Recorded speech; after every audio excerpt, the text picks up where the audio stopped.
Innsmouth, stranger. Hi, I'm Rob Whiten from the Innsmouth Book Club. Join me and my fellow guide John Chadwick as we take you on a fortnightly tour of Innsmouth. We visit places such as the Picture House, the Library and Innsmouth Museum to discuss all aspects of weird fiction, whether it be book, film, music, TV or art. As well as that, we stop over at the Gilman House to have a chat with a resident guest. That includes authors, artists, musicians, in fact Lovecraftian creatives of all types. You can find our free shows on Patreon, and there you can also sign up as a patron, which brings you bonus content, plus a monthly PDF copy of Innsmouth News, which features articles, author spotlights, all the latest news and reviews, and more. You can find us at patreon.com/InnsmouthBC. We hope to see you soon, because remember, Innsmouth isn't just a place, it's a state of mind. You're listening to KZOM, Oleander Public Radio.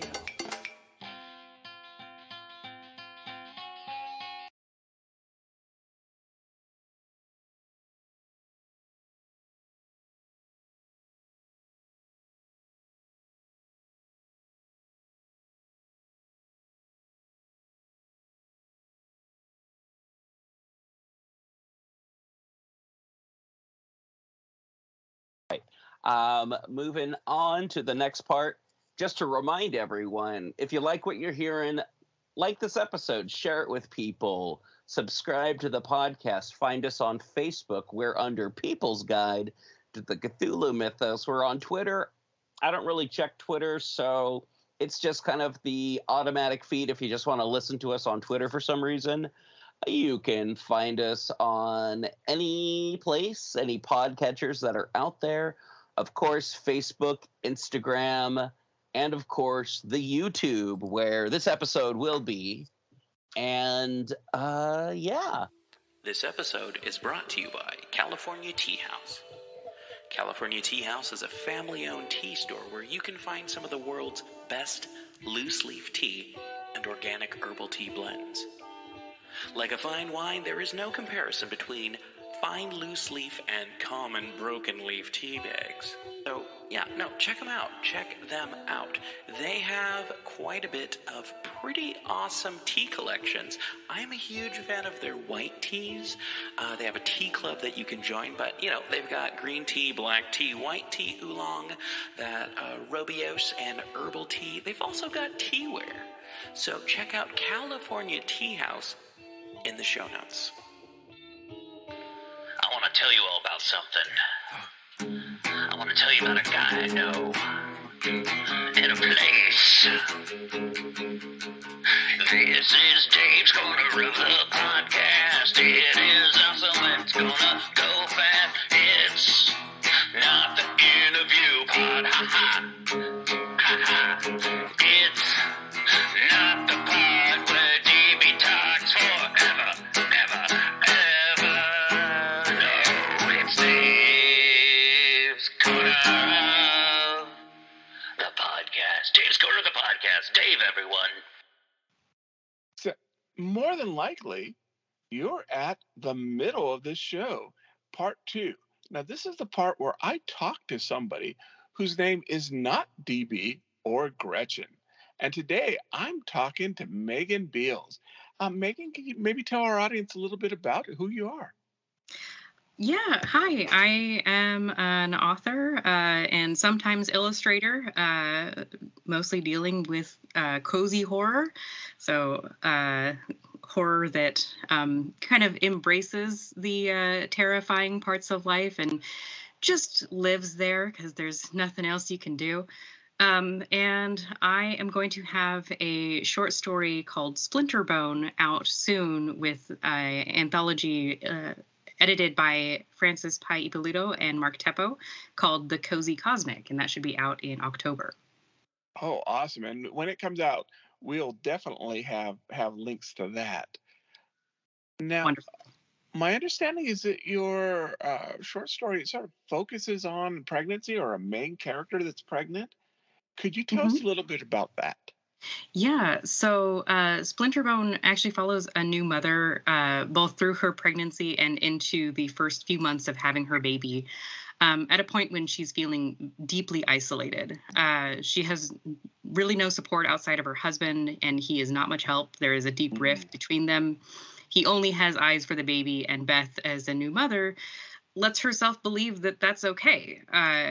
And They never reconcile this throughout the story. Beth pulls Mm. further into isolation, and in her struggle to keep it together, she starts to literally come apart. Her bones splinter with every moment that she feels she makes a misstep as a mother, and there Oh, is a creature haunting her house that tries to offer help, but she is too afraid of it to reach out until she really does not have a choice anymore. oh, Beth finds aid with this creature known as the Attic Mother, but it comes at the cost of her sense of self. oh, Uh, wow. yeah, and I wrote the first draft in just an absolute haze when my twins were around 4 months old. And a lot of the body horror of pregnancy was very fresh on my mind. I'm fortunate to have an understanding husband who I can talk to about all of these things. But the modern world is very isolating, especially for new mothers. And it was really easy to strip away the support system that I have to make Beth's experience feel so bleak. You always kind of feel a little bit alien in your own body. You never really get enough sleep as a new mother, and you're on constant like high awareness for your kids. And the experience lends itself really, really well for horror. Uh, Oh, absolutely. yeah. One of the moments that kind of like inspired it, I was having like this really bad pain in my ankle.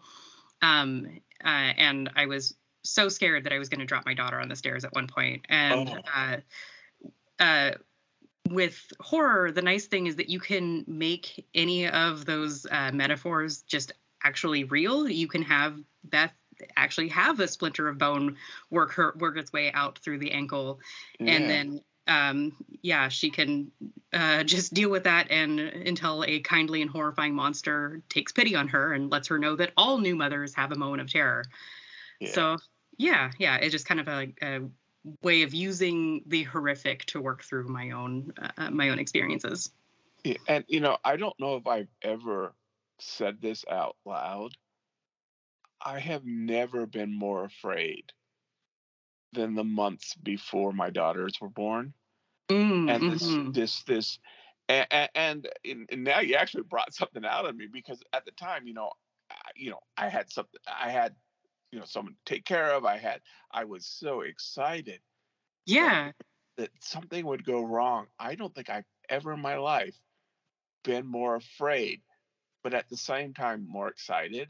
And yeah, it's the definition of horrific in certain yeah, ways. absolutely. You're just caught in this dichotomy where like you are feeling everything so much like all at one point. Exactly, and I would never have thought of writing a story about that, but it's brilliant because yeah, Oh, you thank you. really do feel emotion so much more, especially for an expecting mother. That's just amazing. Thank you. Now, Yeah. oh, I'm sorry. Oh no, go ahead. Now, it also seems like the female body and the experience is a major aspect in at least this story, if not in your writing. Uh, can you maybe explain a little bit more about that? Yeah, I do try to cover that in a lot of different stories that I've written.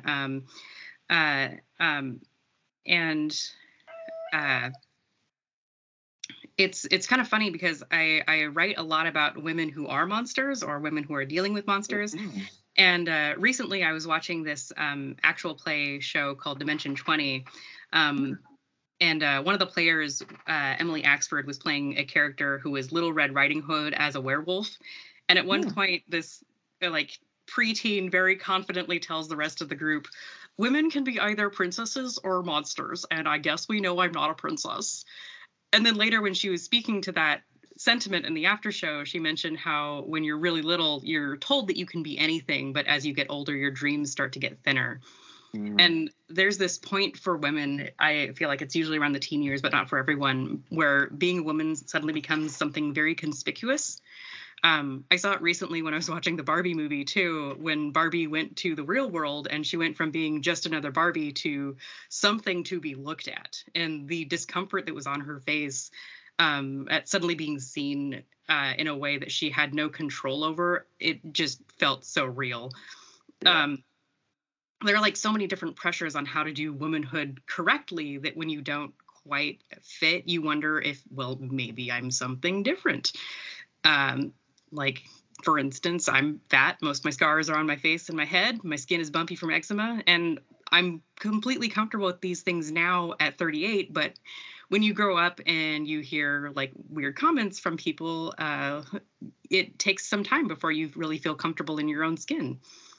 So I And write some of about, us, it's more than 38 years, by the way. yeah, yeah, So uh, I'm so glad for you. yeah. Well, thank you. It's it's a work in process all the Yeah. time.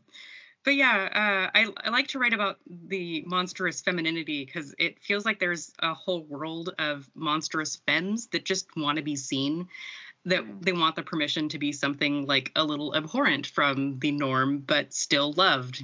Like the story that I'm working on right now is a woman who is made of 100,000 spiders, and Oh, she's a very scary eldritch being, but she also loves picking flowers for her husband, and that's okay. It's pretty cozy.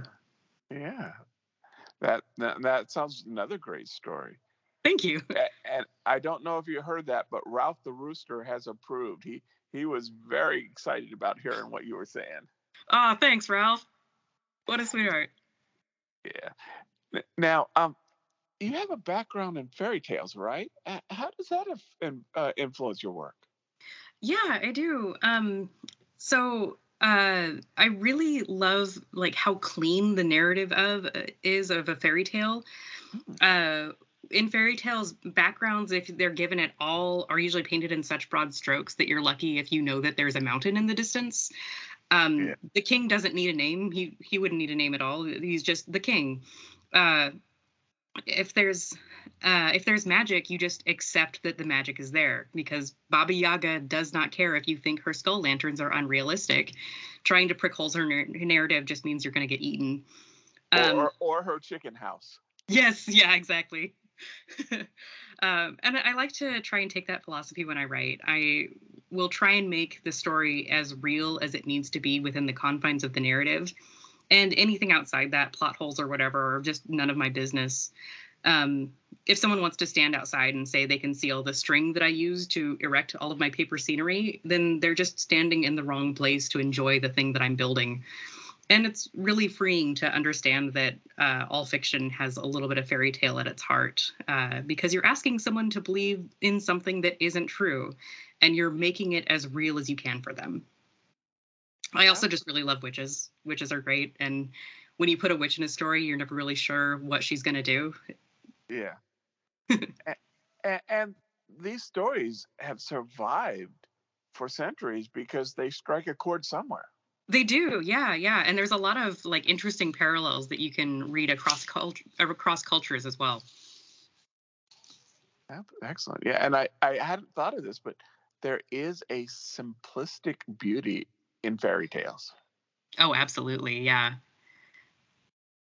I Now, love when you can I'm sorry. kind of use the story to act as like a dialogue between you and the reader, and they're bringing in their own background and understanding, and then using that to shade in all of the pieces that you leave missing in your own. Yeah, excellent. Yes. Now, you also said you were an artist. You know, what are maybe some other influences on both your physical art, but your writing? Yeah. I do a lot of like pen and ink sketches and illustrations. I really love comic books, especially the comics of Emily Carroll, who writes just incredible horror comic books. Um, and I like to look at her for inspiration when I'm trying to illustrate my own things. Same with Edward Gorey and Tove Jansson, who wrote the Moomin Troll books. I also really enjoy the movies of Hayao Miyazaki, like the Studio Ghibli films, and the way that he gives so much attention to the magic of everyday life. One of my friends in my writing group has described my work as if Miyazaki did horror, and I'm going to carry that in my heart forever. Thank you, Sam. It means so much to me. That is a high compliment. Yeah, it was very, very sweet. For the story Splinterbone specifically, I can point to the works of Carmen Maria Machado. Her memoir, I was listening to it while I was actually editing the story to send into the Cozy Cosmic. And she writes just the most haunting short stories. Another influence on short stories would be Shirley Jackson, because I feel like no one writes domestic horror like Shirley Jackson. It's very close and personal. Yeah, it just gets underneath your skin. She's amazing. Yeah. I think I was shaking the first time I finished The Lottery. Oh, yeah. Oh, my goodness. Yeah. No, my husband and I will, like, anytime something like really freaks us out, he like references putting a rock in a pocket and just like, yeah, we need to go. Yeah. And I knew how it was going to end, and it's still, yeah. Reading Shirley Jackson, like, it leaves you different when you're done. Absolutely. Now, this is kind of our sort of signature question. So we ask everybody, and absolutely there is no wrong answer on this. But if you could be in charge of any artistic project, any medium, you don't have to worry about money, you don't have to worry about trademarks, what would your dream project be? This is a super fun question. I really enjoyed thinking about this one. Are you familiar with Meow Wolf or the Meow Wolf Collective? The name is ringing bells. Okay, they have like a couple of installations all across the U.S. Started with the one in Santa Fe, New Mexico. Yes, Gretchen, our co-host, just returned from there a couple of weeks ago. That's super cool. Yeah, but yeah, the way that they have like these big art installations that are permanent, and it usually ends up being like things that you can walk through. They're interactive. They're stuff that like encourages play. And there's like hidden doors, and like I saw one thing where like somebody like tumbled through a washing machine to like find a whole other room and other world on the other side. Wow. And I would love to like take on a project like that with my writing group. Just kind of like build our own haunted house. I would love to just give them free reign to see like whatever they want to come up with for like different rooms. Just give them all the means to haunt a place to their heart's content and see what incredible narratives they come up with. And then like afterwards, open it to the public, maybe make like a spooky community center in the basement to encourage other writing and crafting. And it would also just give me a great excuse for collecting all the weird curios that I like to collect and making dolls. And instead of like, well, my current excuse is just to have them, but yeah, it would also be fun to share. Yeah, well, that's an amazing answer. I would love to go there. Nice, yeah, it would be quite an undertaking. So we'll definitely want to have you back on the show, and really enjoyed talking to you. Oh, thank you. For the people who are listening, where would be the best way to get your current projects, but your future projects? So I have a website. It's meganleebeals.com, and it sounds like you guys are going to be able to link that. And the novella that I'm working on right now to put together the stories for this woman who's made of so many spiders. I'm going to try and get that out sometime soon, and I'll be updating my website about that. Awesome. And yeah, and then of course, look for the Cozy Cosmic in October because I will have a story in there. Yeah, well, definitely. I mean, I had already planned on buying a copy, but now I am completely sold. Oh, wonderful. That's great to hear. Like I said, thank you so much, and hope to have you on the show again soon. Thank you. Thank you so much. This is fun. In Legacy Door, a lurker from space casts a shadow over time. We opened our eyes upon the human world. We found ourselves lying on an especially yielding bed in a room displaying scattered relics of their shallow past, tied together by more recently produced items meant to blend with the relics. Typical. A sensitive journalist dreams of unknown lives. Seems like every time I close my eyes, they get stronger. I can't even say the last time I had a normal sleep, let alone a dreamless one. An outspoken lawyer defends the suspect in an unspeakable crime. And that client was Jonathan Strauss, held for the murder of his daughter Abigail and her companion Harrison Reese. And a stalwart investigator tries to drag it all into the light.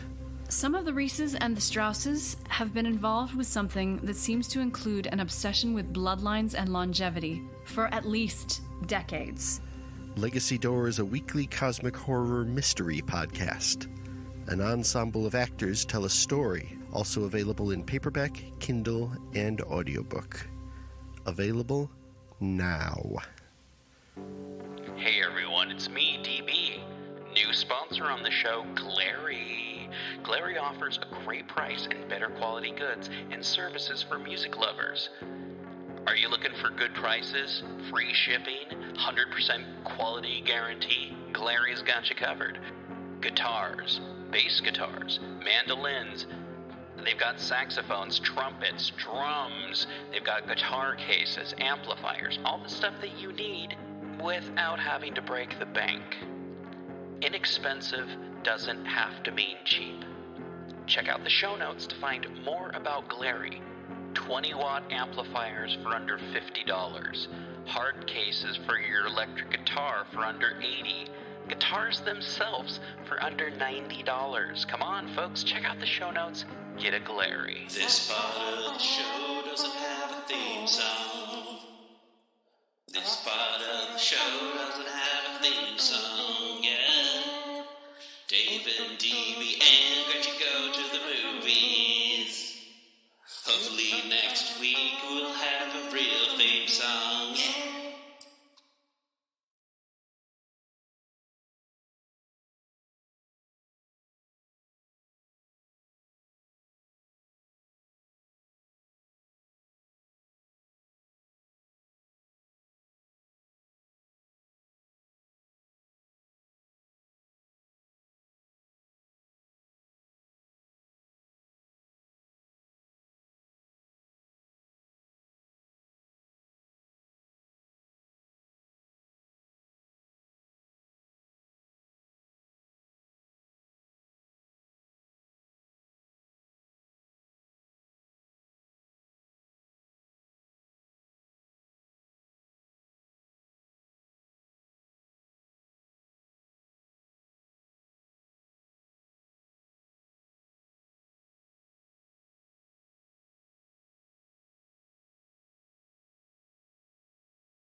Yeah, no, my computer just crashed. So Oh no, I had to find my phone, and now I'm on my phone in a different part of my yard. Okay. So the middle part, I'll send you 2 recordings, but the middle part, I'm going to suggest of the 2, we go with Megan Beals. Okay. All right. Sounds good. We'll do that. Okay. Okay. And if you want to do a little promo part on Adipcore, she's basically doing body horror from a female perspective. Okay. Awesome. Okay. Sounds- House. All right. Are we recording yet? Should be. Okay. It says it's recording. All right. Hey, everyone. We are back. Hope you're all doing well. Hope you had a good break there. Anyway, so today we're talking about the 1985-1986 movie House. Dave, Gretchen, can you run us through the basics of it while my computer reboots? Yeah, it's so this is a 1986 horror comedy directed by Steve Miner. Apparently, it was originally a screenplay by Ethan Wiley and Fred Decker. I don't really know much about Wiley, but Decker, I've seen him in doing other scripts in the past. Sure. But it's a haunted house story, kinda. Yeah. Yeah. I mean, I'm sorry. no, you have the greatest American hero goes back to his family home after the tragic demise of his aunt, and we find in the story process that like his son had mysteriously disappeared or was kidnapped, which caused his marriage to a very famous actress to fail. And he's a famous American horror writer, I believe. Yeah, he's a Vietnam vet and a horror writer. His name is Roger Cobb. Yes. Roger Cobb. Yeah, Not just the greatest American hero. Yeah. Yeah. So the I greatest was American gonna say horror writer. Yeah. I was going to say that Perry Mason's secretary has a kid, and he grows up to become a superhero. And then he goes and he lives in this house next to the guy that sits in the bar on Cheers. Right. Out that the bailiff from Night Court got killed in Vietnam and is coming back to his house. Yeah. That covers it. Yeah, I should have probably warned you spoilers. Yeah. I mean, this movie came out in 1986, y'all. Yeah, no, I mean, if you didn't see it on VHS or on cable, you're probably a millennial or a Zoomer. Yeah, and I think the big seller, one of the big sellers of this, besides the fact that it's a decent enough movie, the picture that was on the VHS box tape of the disembodied, hand pushing the like doorbell. A mummy hand with like veins and meats and bones sticking out. Which we never saw. It never actually appeared anywhere, which was, I think I remember as a kid, I was like, okay. But what I love about this film is the monsters. Oh my God. They are so glorious. This is like practical effects in the most beautifully master class way. Every single monster in this was awesome. They call him like the war demon, but essentially like his friend's reanimated corpse, I guess. Big Ben. What's that? Big Ben. Yeah, Big Ben. So Big Ben is an 18-foot puppet that's controlled by like 13 people. I didn't realize that until somebody told me. Isn't that wild? I assumed it was the actor. I always thought that was the actor as well, and I didn't realize. I thought it was just forced perspective. I had no idea that was actually like that was actually a puppet, which was incredible. Like just beautiful. And Richard Mall, man, eating up every single moment he's on there. It takes a really ding long time to get to him, but once we get to him, he's magic. Yeah. Yes.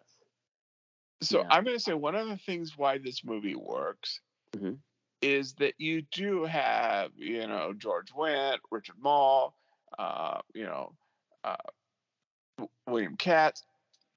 They all have timing. They have this comedic timing. If the timing was not right, this movie wouldn't have worked. Yeah, and it's also well, that's Decker's deal. I'm sorry. Oh, yeah. I was going to say, I believe it's PG. Is it PG or PG-13? I think it was a soft R. Oh, because I'm like, there's I think it came out originally as an R. Okay, because I'm like, I don't think there's any nudity in it. There's like little to no swearing.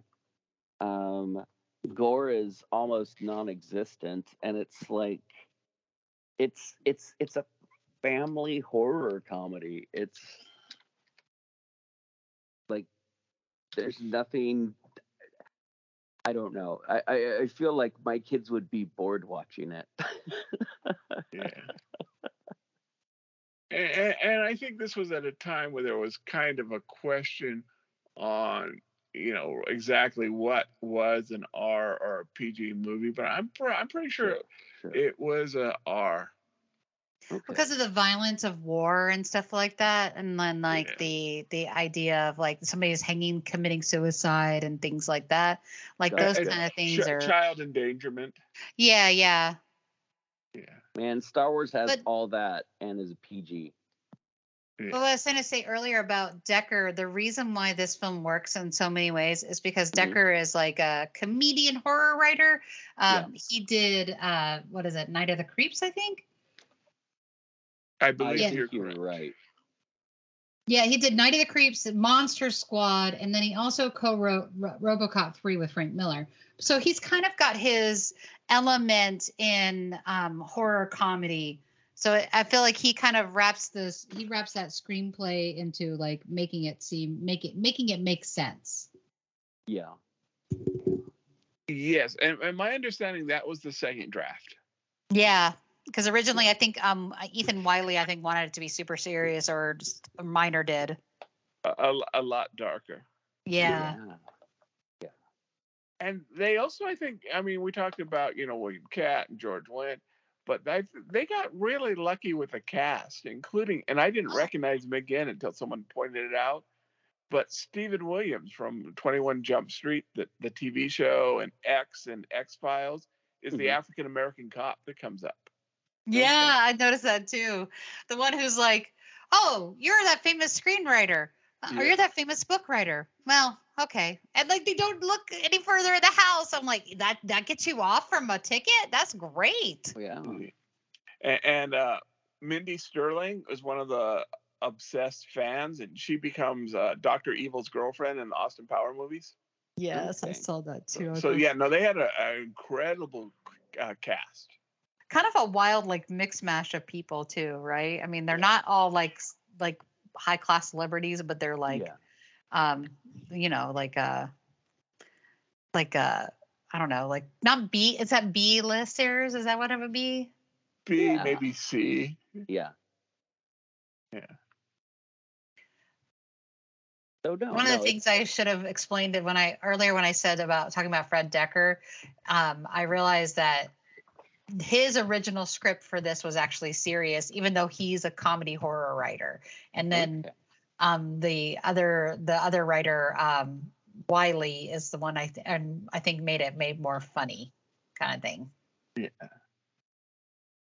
Like when he rewrote the script and stuff. Because Decker also was like super inspired by Twilight Zone the movie, and you could totally see that in this, right?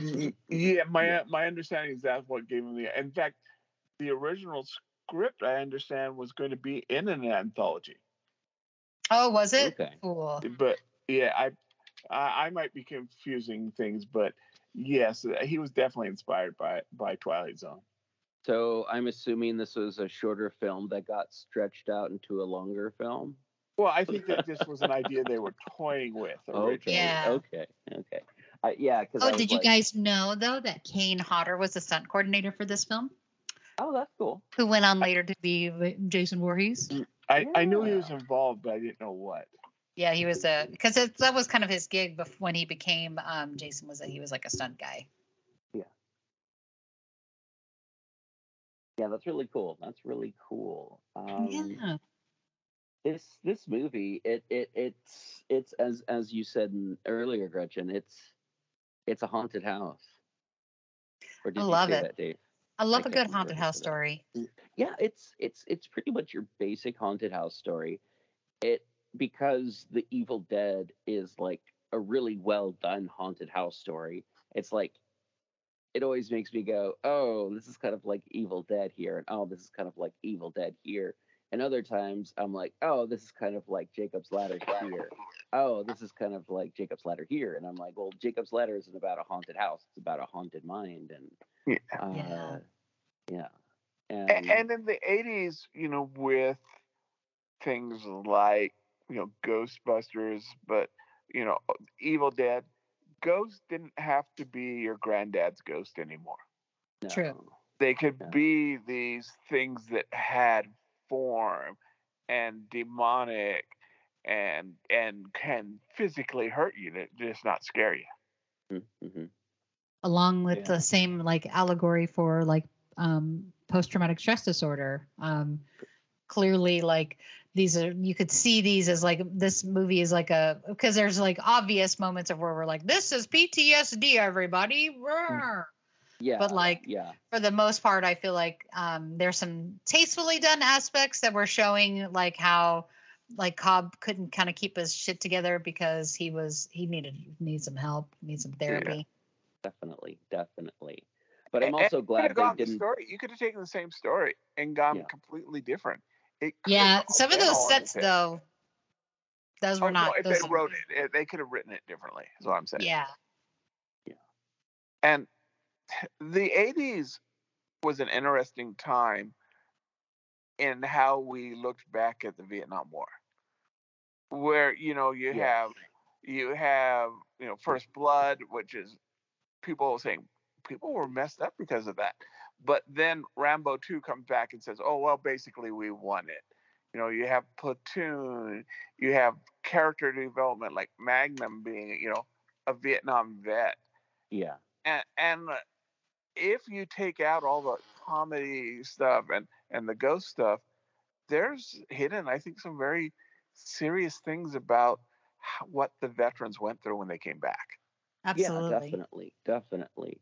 I mean, remember his complaint, Cobb's complaint at the beginning of the movie is that he's trying to write a book about his experience of Vietnam, but none of his readers are interested in it. They're more interested in his horror stories. Yeah. Which was very indicative of the time, is that oftentimes vets would, not to be taking this on a downer note, but like oftentimes veterans would be met with like, you keep your story to yourself. Yeah. And it brings out a good point. The audience wanted a horror story, but wasn't real. Right. That what happened to Big Ben was horrific. Mm-hmm. But the audience Cobb's audience wants a story about ghosts or vampires. Right. Not about what really, not the inhumanity that man does to man. And that's just thrown out, and that's something deep for what's basically a comedy. Right? Yes. Yeah. No, and they go into the dynamics of like loss of a child and I guess the weight that puts on a marriage. Absolutely. Suicide in a family. Yeah, there's a lot of kind of dark themes here. When it comes to like how he's treated for being a famous writer, I think that's so funny because like no one recognizes a famous writer unless they're at a book signing. But apparently, out of the police officers in this city, they know who Roger Cobb is. And I think this was a satire on celebrities in Los Angeles. Oh, totally. Gotcha. Where even the minus little thing can make you this big following in LA, or at least that's the trope. Yeah. It's kind of like being a podcaster, right? I wonder who sells more books, Sutter Kane or Roger Cobb? I guess Sutter Kane, based on his fans are grabbing hatchets and stuff. Me too, yeah. But did Sutter Kane get off of murdering this demonic ex-wife zombie witch thing? Which I love that moment, by the way. That was one of the more funny like moments. Is like he puts his wife's ex-wife, or he thinks this is his ex-wife's body, in this closet, and he's like, it's kind of a telltale heart moment where he's like talking to the officers, and he keeps looking over at it. Yeah, I love that, and that was one of the moments where it was like the other officer was like, oh well, this is Roger Cobb. Yeah, You're fine. Yeah. It's so good. They're just so good. And I have to say, I love the sequel to this, even though it was like basically a spiritual sequel. They had nothing to do with each other story wise. Yeah. These films are a lot of fun. When we get to the fourth one, that was stupid. I just found out today that there was a fourth one. Yeah. Yeah. I watched it on YouTube just for like giggles, and it wasn't even like funny. It wasn't even good enough to be like, this is a good bad film. No, it was just like, just not good. To be honest, I've only seen this one. Oh, you should see the second one. You would love it. It's I love the title. Adorable. Yeah. I love the title, The Second Story. Yeah. It's so good. It's so sweet and very, it's almost like, it is, to me, that one is more of a science fiction edge. It has like some horror elements to it. Yeah. But it's like fantasy and science fiction and horror all kind of rolled together, kind of like, I don't know. It's like weird fiction is what it is. Yeah, exactly. It kind of reminds me of an episode of Amazing Stories. Yeah. Look, just like this episode, this particular, the first one has that very Twilight Zone kind of feel to it. It's a little bit weird science. Yeah. You know, there's that kind of energy to it. Like, it's definitely in that vibe. But this one has like tonally is more fantastical, whereas this one is more phantasmagorical. Yes. Okay. Yes. Definitely. I would definitely classify this movie as phantasmagorical. Thank you. This movie, the house is beautiful. It's like that house in Hellraiser. That house is garbage compared to this house. Agreed. No, it's a gorgeous house with gorgeous furniture, and it's so fun that horror can take place there, and just these like brutal things will happen, and it's like, oh man, this is a nice house. And that's a sign of good writing, when you can make a place or a setting a character. Agreed. Yeah. Or give it a character personality. Sure. Yeah, definitely. I would definitely say the house has more personality in the second film. David, do yourself a favor. Watch that film. It's so much fun. Okay. I will have to. Yeah. There's a little puppy worm guy that's in there that's like, you just want to like be your best bud, little puppy worm. Okay. The house has more personality than Roger Cobb. True story. That character is just so like, makes weird choices, and it's like, well, I guess it's because he's writing and he hasn't slept well that he's making these terrible choices. And you know, he's acting bizarre and he's not doing well, and people around him are worried about him. Of course, he's dealing with a haunted house. So there's that comedic element of like, gotta keep up appearances while dealing with a haunted house. But it's kind of a weird, goofy movie. It's a fun movie. It's like, I don't know. I think it's worth a watch if you haven't seen it. 2 is a better movie though, so you know, watch 2 and then watch 1. They have nothing related. The closest thing they have related between 1 and 2 is that there's a house. Oh no! Oh, that's 2 things. 2 things. Okay, so the guy who played Cliff Clavin on Cheers is in 2 playing a repairman, and like kind of like almost like he's playing a character that's like Dan Aykroyd in real life. And you're right. I totally forgot that. Yeah. And in the first movie, you have George Wendt just as like the pizza and beer loving bachelor neighbor, and the witness to the house. Well, he also kind of helps him too. Yeah. At some when he finally starts to believe him, and he's not like calling his wife on him. Yeah. Which I thought that was like a total dick move, to be honest. I was all, really? I don't know if I was worried about my neighbor committing suicide, I might try. Yeah, but do you think he really was worried about him, or was it just like opportunistic? I don't know. I have a really hard time because he didn't try and connect with the wife really in any weird way or anything, to my knowledge. And he didn't try to he didn't then go and call tabloids or he called the police, and he called Roger Cobb's wife. So I think he's good intentioned, and then he brought beer and pizza over just to watch him and make sure things were okay. And I think he was just trying to be a good guy. That's good. Yeah. And one of the things I think, and I think they really pushed this kind of in the commercials, but they had to clear it out. But I'm trying to go off 40 years ago. Uh-huh. But where timing is when George Wendt's character is just bad mouthing the aunt, and he goes, "Oh yeah, she was my aunt, but she had a heart of gold." that I think is I know, right? He's like that crazy hag. Yeah. No, that's one of my favorite bits in this. But yeah,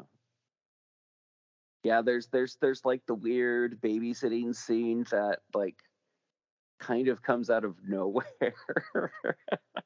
Yeah. But it adds an element of this house is messed up and babies get kidnapped. I mean, kids get kidnapped here. So, but yeah. Yeah, and you've got to put a degree of your disbelief away anytime you watch any movie like that. But yeah. Oh, certainly. And I want to say it's a good looking movie. The sets look great.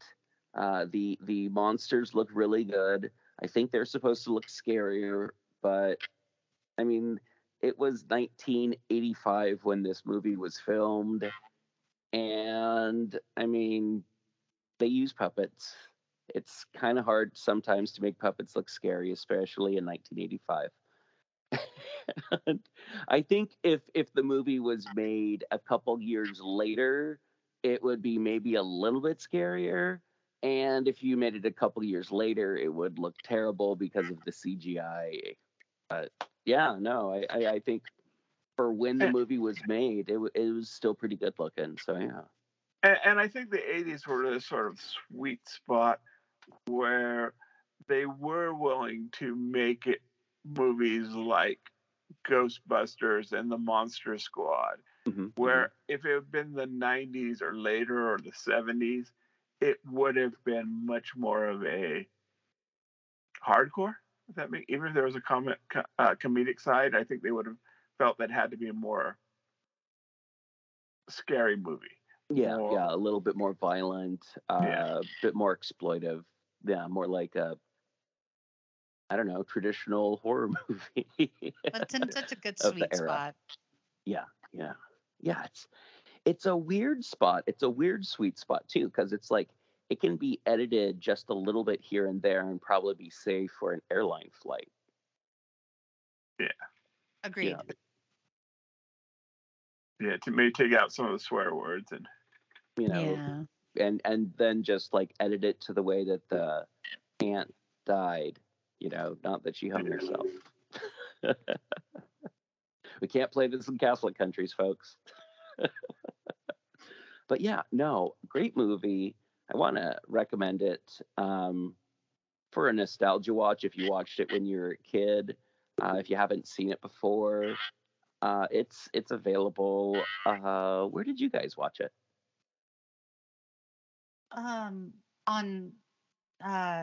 It's on Amazon, I think. Okay. Or do you mean originally? Oh no, I mean for this viewing, yeah. I watched it on Amazon. Okay. Yeah, I think it was Amazon too. All right, I watched it on Vudu, I believe. Oh, nice. Yeah. Okay.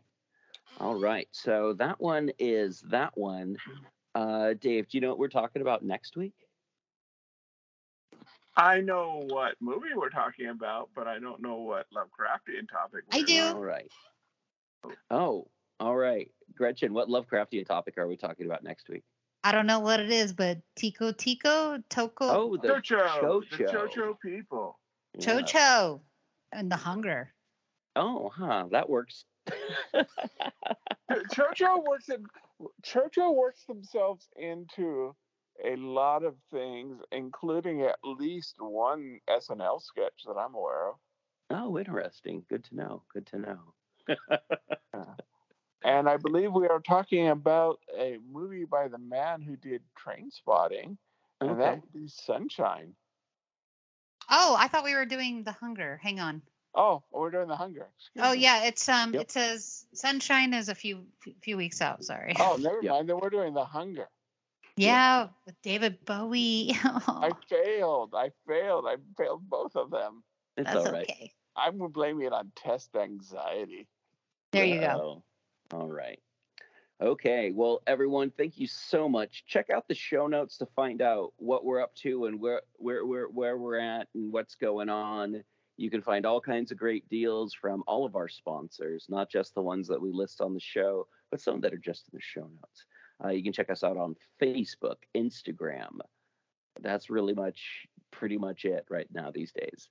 We're on X, but I haven't looked at that since what's his name bought it, and I don't even care. I wasn't that big into it before. And we are also on the YouTubes, especially these episodes where it's the three of us and not just some person talking about some short fiction. All right. Thank you once again, everyone. And we will see you next time. Have yourself a good evening. I hope you're having fun on your commute.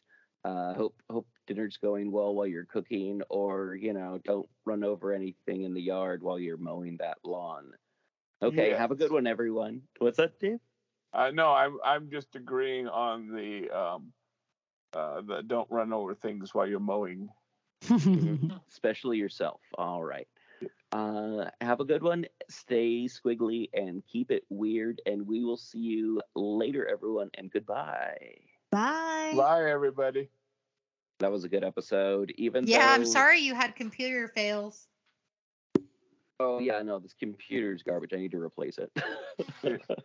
Okay, so I'm going to send you this in 2 parts, and then I will send you Megan Beals and Derek Miller's interviews. Sounds good. All right. Well, you two have a good one, and I'll contact you definitely next Thursday. But yeah, if there's anything going on or anything we need to talk about, I'll send out a message.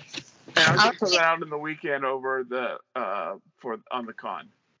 All right. Cool. All right. All right. Bye, everyone. Bye, guys. Have a good weekend. You as well. Bye. Bye.